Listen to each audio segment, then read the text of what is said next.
Sir, welcome to Magandang hapon po. um, sir, welcome to the Museo Enrique Sobel. Ang museum po na ito ay itinatag para ma-showcase ang rich history and culture of Calatagan, Batangas, as well as yung contribution ng Sobel family dito po sa Calatagan, Batangas. Dito po makikita niyo po ang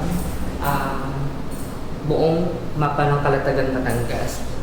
Diyan din po makikita niyo po yung mga different landmarks, and as well as kung mapapansin niyo po, ang Calatagan po ay binubuo ng 25 barangay. So, ang Calatagan ay hango sa salitang latag, which means flat land or flat area. Opo.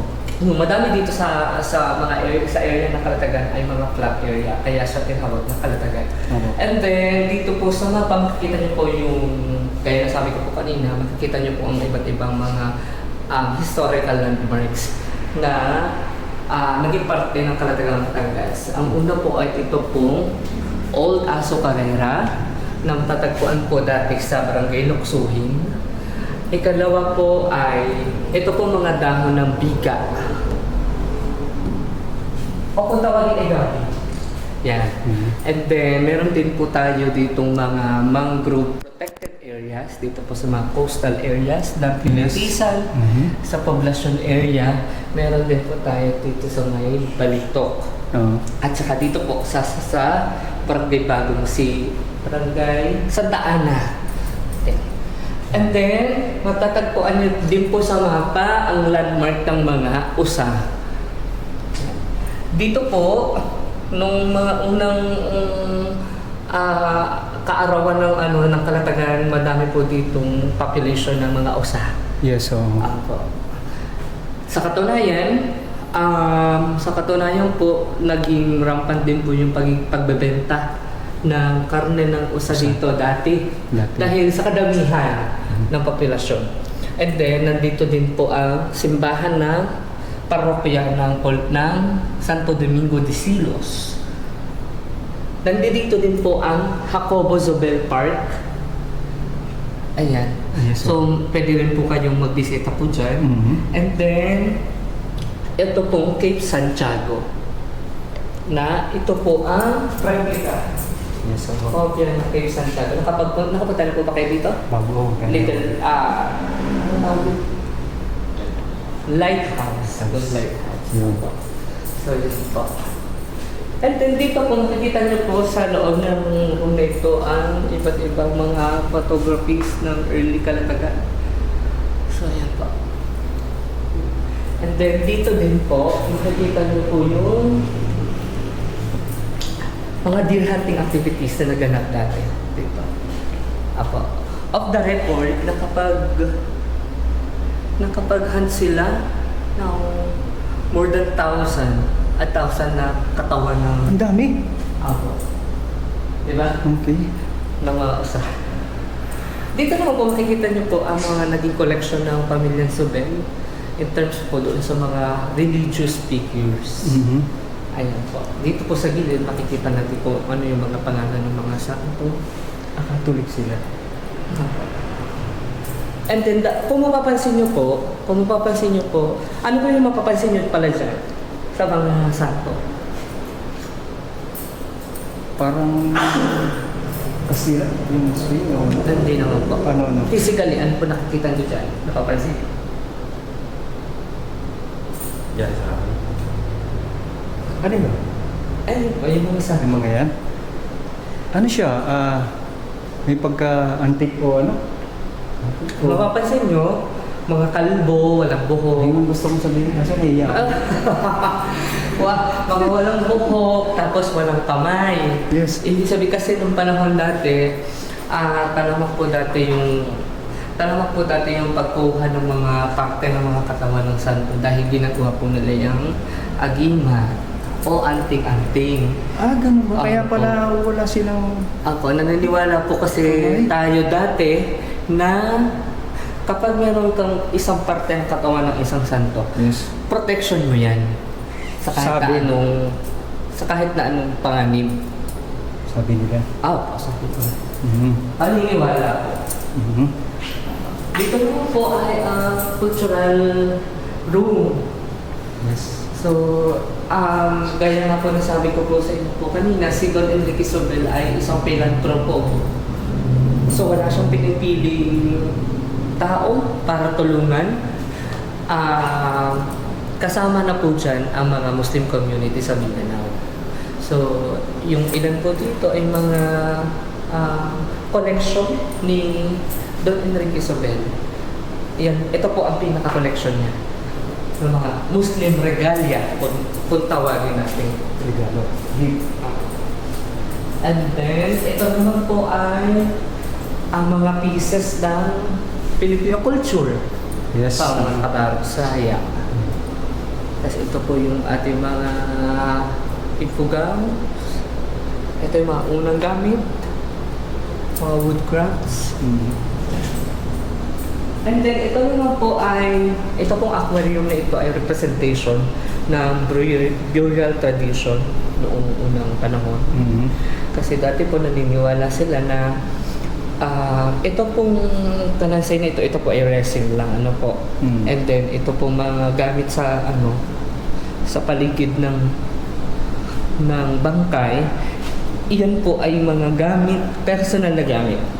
Again, ito po ay replica lamang at saka ito po ay representasyon lamang kung paano ang paglilibing ng mga tao nung sinauna, Yes, ng mga sir. Pilipino, ng mga sinaunang Pilipino.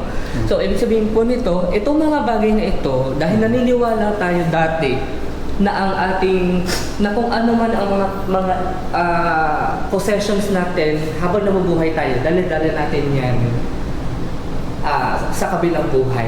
Kaya itong mga gamit na ito ay representasyon ng gamit ng personal na gamit ng bangkay. So, kasama ng katawan, ibinabaon din yung mga gamit. Mga personal yung gamit. Apo. Ang isa pa pong pinaka-highlight dito sa aquarium na ito ay ito pong kalatagan pa. Ang original po nito na figurine po na ito ay nakalagay po sa National Museum Sa Manila. sa Manila po. Opo. Kaya po siya itinuring na isang national treasure ay dahil meron pong naka-embed dito po sa gilid ng pot na baybayin letters. Hindi natin ibig- naiintindihan yun. Opo. So, nandun yun sa... May mga museum. aral, may mga ano po ngayon na pinag-aaralan kung ano ba yung ibig sabihin ng mga alpabeto noon. Yung po yung parang sinasabi kauna-unahang alpabeto ng Pilipino. Okay. Tapos ito naman po noong mga bandang 1950s hanggang 1970s, nag-conduct po ang national government in partnership with the Sobel de Ayala family ng mass excavation dito sa Calatagang, Batangas. Mhm. So, ito po mga gamit na ito po yung mga natagpuan noong pong na-conduct na mass excavation. So, ito po mga item na ito ay dated back 14th century, 15th century. Sinasabi din po na dahil sa mga bagay na ito na nahukay, ay nagkaroon daw po ng trading and commerce activity dito sa Calatagan. Kasi ito pong mga gamit na ito ay naka-address tayo sa like mga pieces ng Vietnam, ng China. So, yun po. Ang pinaka-highlight naman po nito, itong cabinet po na ito ay ating pong silikha. So, ito po ay dito po sa Pilipinas, 5 ang meron yan. 5 lang po ang meron tayo yan. Pero dito po sa Calatagan, nasa atin po ang 2. Kakarating lang po niyan. Likha. Noong galing Singapore. Yeah. Ito naman po ang Don Enrique Sobel.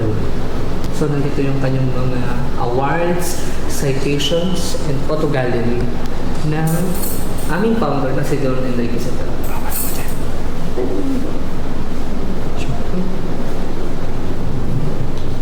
So ito makikita natin dito yung napakaraming award ng mga Sobel.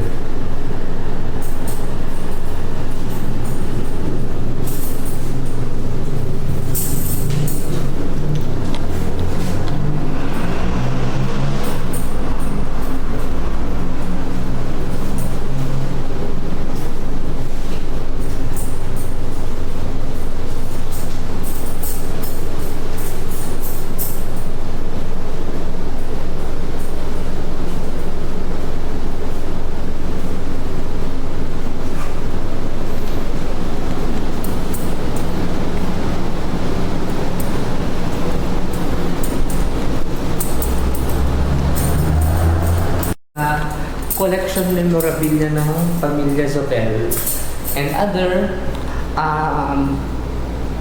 Zobel family members. Apo.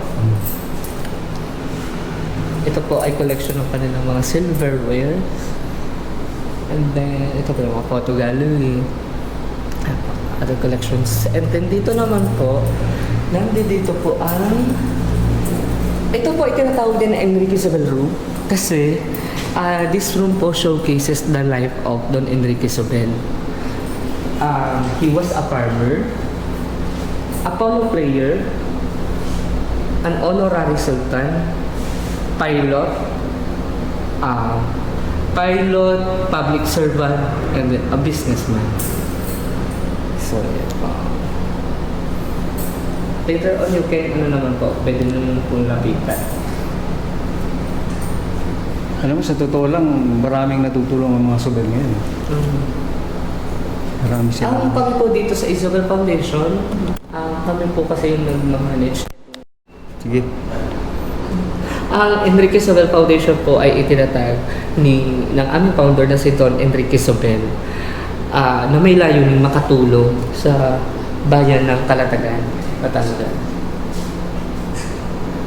Yun po, na layong makatulong sa bayan ng Calatagan, lalo na sa mga kabataan sa pamamagitan ng edukasyon. Sabi ko na. Meron din po kami mga programs, meron din po kami mga educational programs, community health and nutrition, at saka po socio-economic, environmental awareness and education. So, ayun po yung nagiging contribution din namin dito sa bayan ng Calatagan. And meron din po kami dito itinatag na paaralan, ang Enrique Zobel Technical Center. Ayun po na nag-o-offer din po ng senior high school academic and technical vocational programs as well as mga TESDA accredited na training Kita mo programs. ang daming natutulungan So, ni ayun po. Sir. Napakaswerte ko, sir. Nakapasok ako dito. Kung hindi ko pa sinadya, wala akong kaalaman. Ito po ay isang community museum Oo. na naging para partner po namin dito ang Ayala Museum sa pagkatayo po nito. Okay. Sige. Ayun na po ako. Okay. Pwede kayong gumala, sir. Sige. Ano ang pangalan mo na yun? Adrian po. Adrian. Sir, maraming salamat po. Thank you po. Thank you. Salamat po. Magandang hapon. Sige. Hanggang sa muli, mga kabrad. So, hanggang dito na lang po tayo. Maraming salamat.